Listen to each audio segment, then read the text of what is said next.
চৰাই কেতিয়াও গছৰ ডাল ভাঙি পৰি যোৱাৰ ভয় নকৰে, কিয়নো সিহঁতৰ বিশ্বাস গছৰ ডালত নহয়, নিজৰ দেউকাৰ ওপৰতহে থাকে। সেইদৰে আমিও জীৱনৰ প্ৰতিটো সমস্যাত হাৰি নাযাবলৈ হ'লে নিজৰ ওপৰতহে বিশ্বাস ৰাখিব লাগিব, আনৰ ওপৰত নহয়। ভাগ্য মানে হ'ল আগৰ জন্মৰ কৰ্মফল।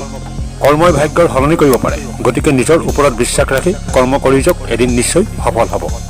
যিকোনো মানুহক বৰ্তমান পৰিস্থিতি চাই ভৱিষ্যতক নিৰ্ধাৰণ কৰিব নালাগে, কাৰণ সময়ৰ ইমান শক্তি আছে যে এটুকুৰা কয়লাকো হীৰালৈ পৰিৱৰ্তন কৰি দিব পাৰে। জীৱনত কষ্ট পোৱাটো বহুত প্ৰয়োজন, কাৰণ ই এক প্ৰকাৰৰ শিক্ষা হয় আৰু এই শিক্ষাই পৰৱৰ্তী সমস্যাৰ লগত যুঁজিবলৈ সাহস দিয়ে। আপুনি যদি শিক্ষিত হৈ যদি ভুলক ভুল আৰু শুদ্ধক শুদ্ধ বুলি কোৱাৰ সাহস নাথাকে, তেনেহ'লে আপুনি সমাজৰ বোজাৰ বাহিৰে আন একোকে নহয়।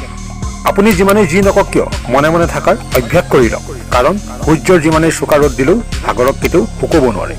কেৱল পইচা পিছত দৌৰিলৈ মহান ব্যক্তি হৈ নাযায়, মহান ব্যক্তি হ'বলৈ হ'লে ডাঙৰ সপোন দেখাৰ অভ্যাসো থাকিব লাগিব। যদি আপুনি বহুত ডাঙৰ সফলতা বিচাৰে, তেনেহ'লে অসফল হ'বলৈ প্ৰস্তুত থাকক, কাৰণ প্ৰতিবাৰ অসফল হোৱাৰ পাছতহে আপোনাৰ ভুলবিলাক শুদ্ধ কৰিব পাৰিব, আৰু ভুলবিলাক শুদ্ধ কৰিব গৈ থাকিলে আপুনি এদিন ডাঙৰ সফলতা পাব। কালি যি হৈ গ'ল সেয়া পাহৰিবলৈ সাহস লাগিব, আজিৰ সৈতে যুঁজিবলৈ শক্তিও লাগিব, কাইলৈ যি হ'ব ভালেই হ'ব বুলি ভাবিবলৈ ভৰসাও লাগিব।